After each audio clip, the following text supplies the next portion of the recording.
Hi, friend. Welcome to the Weekly Anchor, a short time in your day for some encouragement. We're so glad you've joined us. Hey, everyone. It's been a while since I've done one of these, but I'm excited to speak to you today.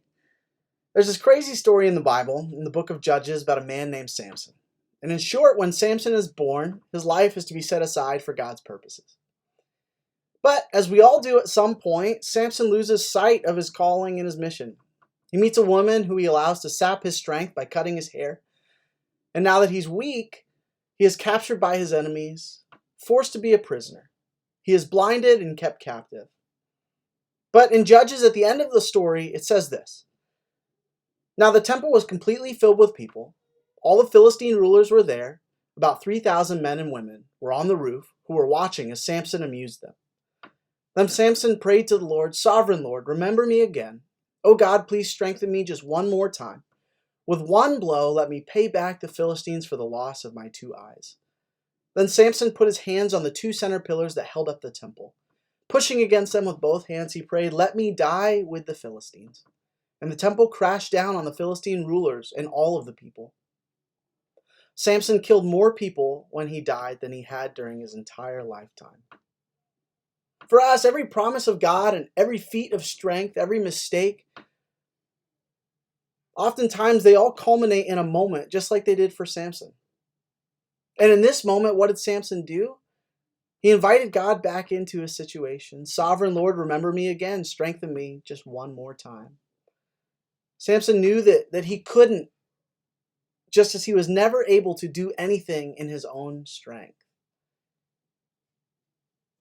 Samson's service to God was impossible without God's help. For us, as we offer our own lives back to God for His purposes, it is a form of worship to God. It is how we, as God's creation, recognize that we are made in His image, and we give honor and glory and authority back to Him.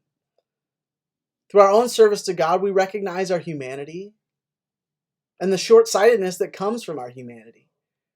And we instead trust that God has a better way, and He will direct our paths according to His will. We choose to lay down our own purposes and our own earthly desires as an act of worship to God, and we place Him at the head of our lives.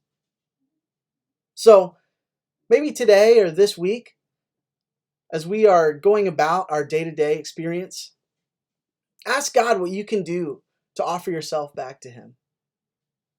What is the mission that He has called you to? What is the space in which He has called you to serve?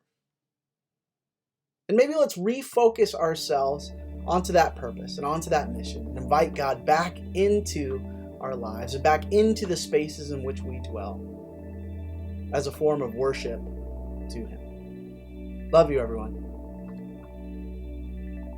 Thanks for joining. Have a great week.